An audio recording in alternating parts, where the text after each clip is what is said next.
শিক্ষাসহ সব খবর সবার আগে জানতে মিঠুস পাঠশালা ইউটিউব চ্যানেলের সঙ্গেই থাকুন। ভিডিওগুলো মিস করতে না চাইলে মিঠুস পাঠশালা ইউটিউব চ্যানেল সাবস্ক্রাইবও করুন এবং বেল বাটন ক্লিক করুন। আল্লাহ হাফেজ। এইচএসসি পরীক্ষা 1 আগস্ট পর্যন্ত স্থগিত। এইচএসসি ও সমমানের আরও 4টি পরীক্ষা স্থগিত করা হয়েছে।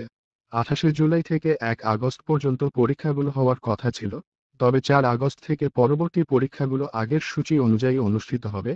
বৃহস্পতিবার আন্তঃশিক্ষা বোর্ড এক চিঠির মাধ্যমে এ তথ্য জানিয়েছে।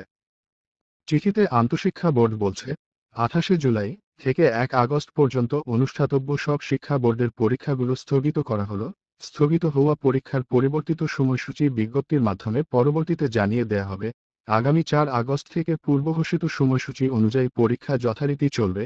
এ বিষয়ে প্রয়োজনীয় ব্যবস্থা গ্রহণের জন্য বিশেষভাবে অনুরোধ করা হলো। এর আগে 16 জুলাই এক বিজ্ঞপ্তির মাধ্যমে জানানো হয় 18 জুলাইয়ের এইচএসসি ও সমমানের পরীক্ষা স্থগিত থাকবে। সে সময় বলা হয়, সব বোর্ডের অধীনে 21 জুলাই ও পরবর্তী পরীক্ষা যথারীতি অনুষ্ঠিত হবে, কিন্তু চলমান পরিস্থিতি স্বাভাবিক না হওয়ায় ফের 18 জুলাই জানানো হয় 21, 23 ও 25 জুলাইয়ের সব শিক্ষা বোর্ডের এইচএসসি ও সমমানের পরীক্ষা স্থগিত থাকবে। স্থগিত পরীক্ষার নতুন তারিখ পরবর্তীতে জানানো হবে। প্রসঙ্গত, 30 জুন শুরু হওয়া এইচএসসি ও সমমানের পরীক্ষার সূচি অনুযায়ী আগামী 11 আগস্ট শেষ হওয়ার কথা ছিল।